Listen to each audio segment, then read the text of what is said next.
Dinamika ketenagakerjaan nasional akibat pandemi COVID-19. Pandemi COVID-19 telah menyebabkan perubahan signifikan pada sistem kesehatan, ekonomi, transportasi, dan pendidikan. Untuk mencegah penyebaran virus tersebut, berbagai negara melakukan kebijakan lockdown yang mengharuskan masyarakat untuk melakukan social and physical distancing, menjaga jarak aman antar individu, dan menghindari kerumunan, dengan tujuan untuk memutus rantai penyebaran COVID-19. Hal ini secara langsung juga menimbulkan dampak negatif pada kondisi ketenagakerjaan di Indonesia. Pengurangan kegiatan ekonomi dan sosial mengakibatkan kontraksi di berbagai sektor ekonomi, sehingga sejumlah tenaga kerja terpaksa dirumahkan untuk sementara waktu dan bahkan sebagian lainnya mengalami pemutusan hubungan kerja (PHK). ILO melaporkan bahwa dampak terbesar terjadi pada sektor-sektor seperti pariwisata, transportasi, perdagangan, di mana pada perekonomian negara berkembang, sebagian besar tersusun atas sektor informal atau bazar ekonomik. Berdasarkan hasil analisis, secara umum penurunan pertumbuhan ekonomi di semua sektor berbanding lurus dengan penurunan jumlah lowongan kerja. Adapun beberapa kategori usaha yang tidak terlalu terdampak signifikan oleh pandemi COVID-19 seperti 1. Pertanian, kehutanan, dan perikanan. 2. Pengadaan air, pengelolaan sampah, limbah, dan daur ulang.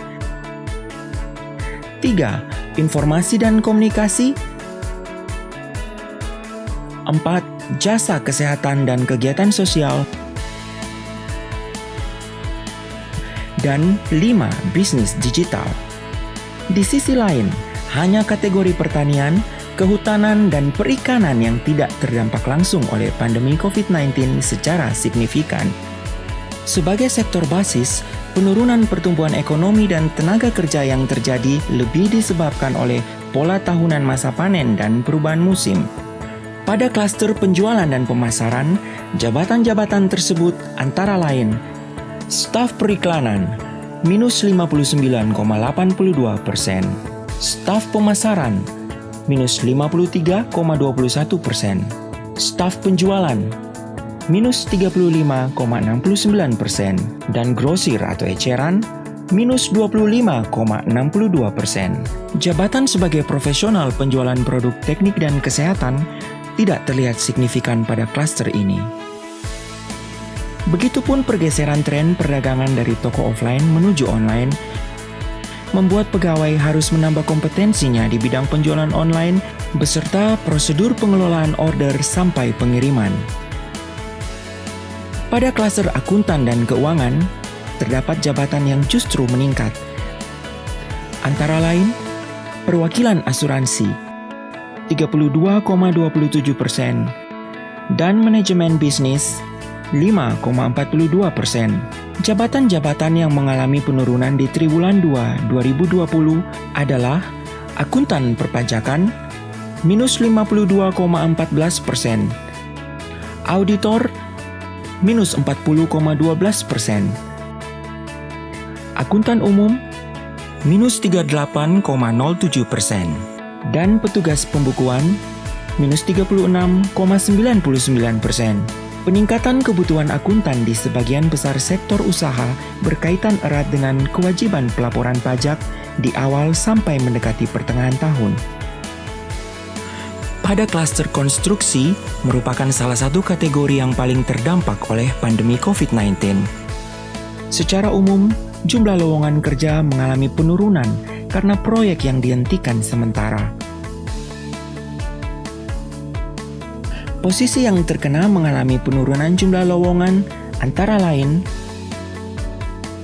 teknisi teknik sipil minus 67,66%, arsitek bangunan minus 63,33%,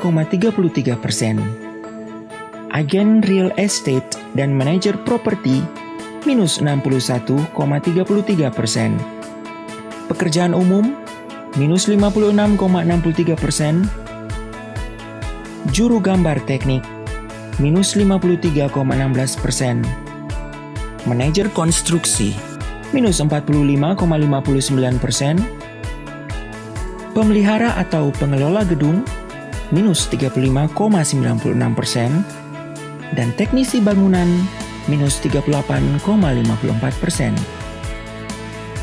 Secara umum, tidak ada jabatan yang bergeser signifikan setelah pandemi ini selesai di klaster ini, dan pergeseran kompetensi pun tidak banyak berubah ke depannya. Adapun hal-hal terkait manajemen proyek secara online dengan menggunakan aplikasi Teamwork untuk memantau kemajuan pembangunan akan diperlukan. Pada klaster administrasi dan manajerial, penambahan lowongan kerja terdapat pada Jabatan Tenaga Perkantoran Umum 79,30% dan konsultasi bisnis 39,20%. Sedangkan jabatan yang mengalami penurunan adalah Sekretaris Administrasi minus 39,62%, Profesional Personalia dan Karir minus 15,94%.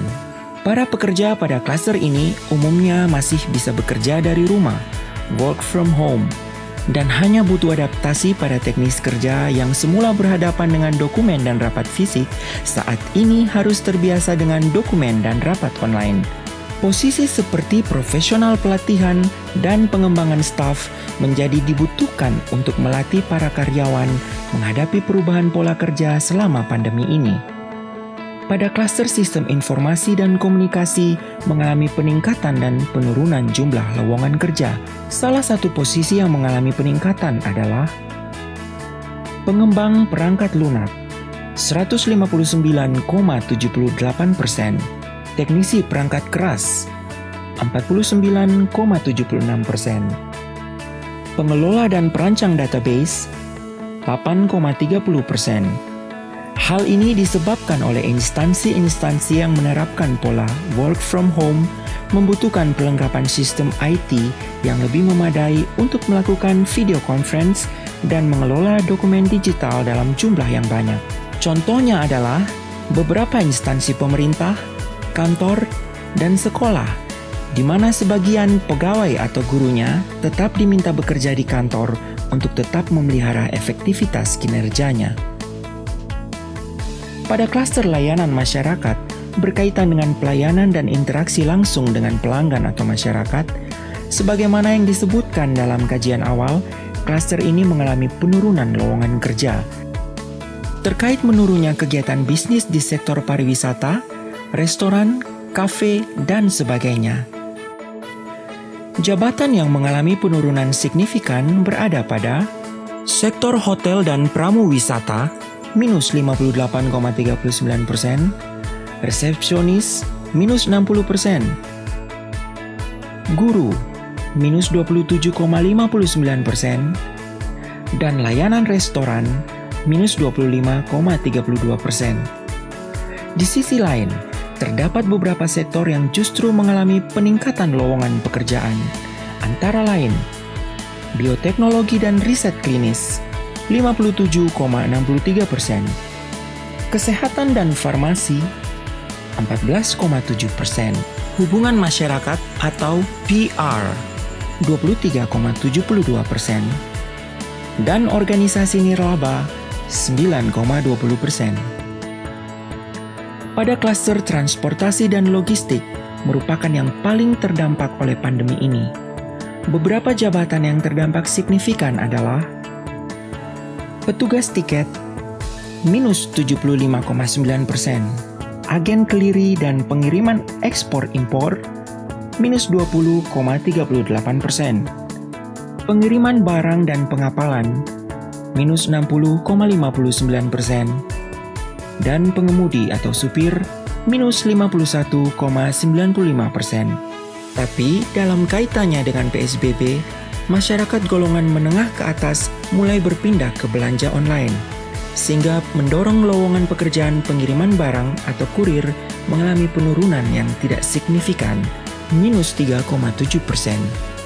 Fenomena penurunan ini menurut analis disebabkan oleh kebijakan pemerintah untuk membatasi mobilitas penduduk dan logistik, serta sikap waspada masyarakat untuk diam di rumah demi mengurangi resiko tertular virus. Saat pandemi selesai dan pemerintah mencabut peraturan tersebut, aktivitas akan kembali normal dan jabatan-jabatan yang mengalami penurunan signifikan tersebut akan kembali dibutuhkan. Pada klaster bisnis digital, merupakan klaster yang sejak awal sudah diperkirakan akan mengalami penaikan akibat pandemi COVID-19. Tidak hanya pada sektor jual beli secara online, namun sektor yang terkait pembuatan konten-konten digital, baik marketing, hiburan maupun pendidikan mengalami peningkatan. Dari gambar tersebut, terdapat penambahan lowongan pada profesi teknisi audiovisual 22,32%, desainer grafis 36,16%, dan pedagang melalui internet 27,86%. Adapun penurunan jumlah lowongan pekerjaan selama masa pandemi tidak sebesar pada jabatan-jabatan di posisi lain. Jabatan yang mengalami penurunan adalah seniman kreatif dan pertunjukan, minus 8,31%, dan telemarketing, minus 8,99%. Dengan adanya platform media sosial seperti YouTube, Instagram, Twitter, Facebook, dan lain-lain, membuat mereka memiliki alternatif untuk tetap berkarya. Secara umum, pergeseran dan munculnya jabatan dengan kompetensi baru lebih diakibatkan oleh disrupsi teknologi yang memungkinkan pekerja untuk melakukan pekerjaan lebih efektif dan efisien. Pandemi COVID-19 lebih sebagai pendorong yang memaksa kita untuk meninggalkan cara konvensional dan mengadopsi budaya kerja baru dengan penggunaan teknologi informasi dan komunikasi yang lebih intensif. Setelah pandemi ini selesai, diperkirakan beberapa sektor akan kembali ke cara konvensional dan sebagiannya akan menggabungkan budaya kerja baru ini dengan budaya kerja lama. Adapun rekomendasi terkait implementasi adaptasi ketenaga-kerjaan pasca pandemik COVID-19 yaitu 1. Penyiapan tenaga kerja dengan multi-skill di mana dengan bantuan teknologi berupa internet, smartphone, dan komputer memungkinkan penggabungan beberapa pekerjaan terpisah yang dulu dilakukan oleh banyak orang dengan alasan efisiensi menjadi bisa dilakukan oleh hanya satu orang. Sebagai contoh adalah admin mengelola penjualan online, stok, packaging, dan pengiriman. 2. Pelatihan tentang penggunaan aplikasi pengawasan manajemen pekerjaan tim secara online dan Google Calendar. Pandemi COVID-19 telah mendorong budaya rapat secara online dan pengarsipan berbasis cloud, sehingga setelah pandemi ini selesai, sebagian instansi akan tetap menerapkan budaya kerja ini agar lebih efisien dengan menghemat waktu, commuting, dan operational cost. 3. Keterampilan melakukan komunikasi secara online memiliki perbedaan dengan komunikasi secara offline. Kemampuan, tata cara, dan etika berkomunikasi secara online, baik melalui telepon, email, dan video conference, memiliki strategi dan aturan tersendiri dengan standar bahasa yang jelas agar informasi dapat tersampaikan dengan singkat dan jelas. 4. Mengadaptasi metodologi pembelajaran jarak jauh dengan menggunakan platform video conference dalam peningkatan keterampilan pekerja. 5. Mendorong budaya kerja dan belajar dengan penyiapan infrastruktur baik hardware dan software.